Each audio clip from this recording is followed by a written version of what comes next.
बिस्मिल्लाहिर्रहमानिर्रहीम अस्सलाम वालेकुम। लिमिटिंग फैक्टर डिसीजंस पे हम बात करते हैं। इससे पहले कि हम ये डिसीजन लेना सीखें, पहले हमें ये समझ होना चाहिए कि लिमिटिंग फैक्टर आखिर कहते किसको है। लिमिटिंग फैक्टर एक्चुअली उस फैक्टर को कहा जाता है which limits the organisations activities and sets a limit to the volume of sales. आप एक हद से ज़्यादा वॉल्यूम ऑफ सेल्स प्रोड्यूस अपनी वॉल्यूम ऑफ गुड्स प्रोड्यूस ना कर पाएँ, तो वो जिसकी वजह से आप नहीं कर पा रहे वो फैक्टर बेसिकली लिमिटिंग फैक्टर है। It is a factor which is scarce and stops the entity to produce more units. ये कम मिकदार में अवेलेबल होता है। स्केर्स वही होता है जो जिसकी डिमांड ज़्यादा हो उसकी सप्लाई से। तो ये स्केर्स रिसोर्स होता है और ये एंटिटी को लिमिट करता है कि वो एक ख़ास हद से ज़्यादा प्रोडक्शन कर सके। इसकी एग्जांपल्स हैं कि अगर आपके पास इनसफिशिएंट मटेरियल है और इस वजह से आप मार्केट की जो डिमांड है अपनी प्रोडक्ट की उसको पूरा नहीं कर पा रहे, तो मटेरियल को हम बोलेंगे कि ये लिमिटिंग फैक्टर है। इसी तरह अवेलेबिलिटी ऑफ स्किल्ड लेबर अगर अवेलेबल नहीं है तो अगेन ये एक लिमिटिंग फैक्टर है। आप प्रोडक्ट एक ख़ास हद तक ही प्रोड्यूस कर सकेंगे, ज़ाहिर है जितना वो स्किल्ड लेबर प्रोवाइड कर सकेगा टाइम आपको अपनी प्रोडक्शन देने के लिए। और प्रोडक्शन कैपेसिटी, हर प्रोडक्शन प्लांट जो है मैन्युफैक्चरिंग प्लांट, उसकी एक लिमिट, एक कैपेसिटी होती है जो वो मैक्सिमम प्रोड्यूस कर सकता है। तो प्रोडक्शन कैपेसिटी भी एक लिमिटिंग फैक्टर हो सकता है। तो सवाल जब आप देखेंगे लिमिटिंग फैक्टर का, तो उसमें ये बड़ा इंपॉर्टेंट होगा कि आप ये आइडेंटिफाई करें कि आखिर मेरा लिमिटिंग फैक्टर है क्या, क्योंकि उससे आगे ही फिर अगली टेक्निक इस्तेमाल होगी। अगर तो आप एक ही प्रोडक्ट बनाते हैं, इन केस ऑफ सिंगल प्रोडक्ट, तो फिर तो मामला बहुत ही आसान है, कोई डिसीजन मेकिंग की शायद नौबत ही नहीं आएगी आपको। क्योंकि अगर एक ही प्रोडक्ट बनाते हैं तो फिर तो make as many units with the limited resource. उस लिमिटेड रिसोर्स, फर्स्ट करें कि अगर मटेरियल आपके पास लिमिटेड क्वांटिटी में है, तो उस मटेरियल को पूरे पूरा लगा दें उस काम के ऊपर जो आप बनाते हैं, क्योंकि आप प्रोडक्ट ही एक बनाते हैं। लेकिन ये हमारा यानी एग्ज़ाम में एग्ज़ामिनर ऐसी चीज़ पूछता नहीं है। एग्ज़ामिनर बेसिकली पूछता है मल्टीपल प्रोडक्ट सिनेरियो। यानी आप अगर एक से ज़्यादा प्रोडक्ट बनाते हैं तो कौन सी प्रोडक्ट के ऊपर फिर वो लिमिटेड रिसोर्स लगाना है, वो लिमिटिंग फैक्टर लगाना है, because all the products will be demanding that limiting factor. ठीक है। So in case of multiple products with a common limiting factor we have to decide how to make how many of each different product to make. अब हमें decision लेना पड़ेगा, ये सोचना पड़ेगा कि मेरा जो प्रोडक्ट पोर्टफोलियो है, लेट्स से अगर मैं ए बी और सी तीन आइटम्स बनाता हूँ, तो मैं अपने लिमिटिंग फैक्टर को किसके ऊपर लगाऊं और कितनी कितनी मिकदार में लगाऊं कि मेरा प्रॉफिट जो है वो मैक्सिमाइज हो सके। सो इसके लिए हमें कुछ स्टेप्स फॉलो करने पड़ेंगे।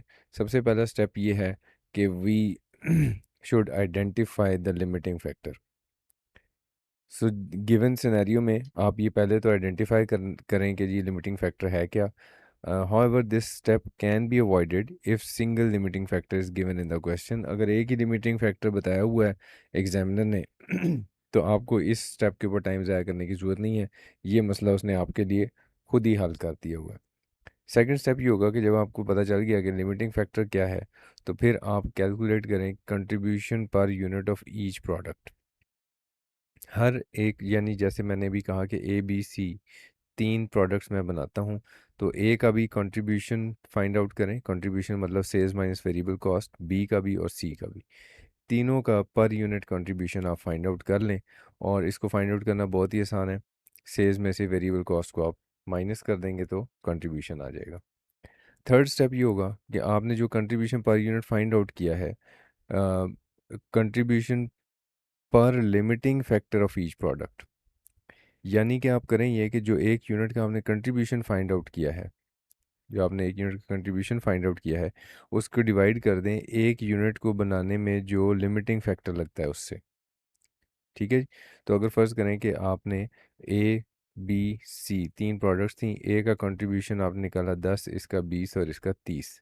और इसी तरह आपके पास लेट्स से मटेरियल जो है वो लिमिटिंग फैक्टर है, और आपको ये पता है कि ए को बनाने में मेरे 8 यूनिट्स लग जाते हैं रॉ मटेरियल के। ए का एक यूनिट बनाने में 8 यूनिट्स ऑफ रॉ मटेरियल लगते हैं। इसी तरह बी का एक यूनिट बनाने में मेरे, लेट्स से कोई भी एज्यूम कर दे, 5 यूनिट लग जाते हैं। और इसी तरह सी का एक यूनिट बनाने में लेट्स से मेरे 15 यूनिट्स लग जाते हैं। राइट, ये आपको डाटा गिवन होगा सवाल में। तो आपने करना ये है कि पर यूनिट कंट्रीब्यूशन यानी 10 को डिवाइड करेंगे पर यूनिट लिमिटिंग फैक्टर 8। इनका यूनिट्स ऑफ मेजरमेंट सेम होना ज़रूरी नहीं है, क्योंकि ये तो रुपीज़ में होगा और ये हो सकता है कि किलोग्राम्स पर यूनिट हो। जैसे कि मैं कह रहा हूँ कि 8 किलो अगर यूज़ होता है एक यूनिट ऑफ फाइनल प्रोडक्ट बनाने में, तो इट विल बी केजी पर यूनिट्स। तो इनका यूनिट ऑफ मेजरमेंट सेम होना ज़रूरी नहीं है न्यूमरेटर का और डिनोमिनेटर का। ठीक है जी। सो आप इस तरह से करेंगे। फिर इसी तरह यहाँ पे आप 20 को 5 से डिवाइड करेंगे और फिर आप 30 को 15 से डिवाइड करेंगे। ठीक है जी।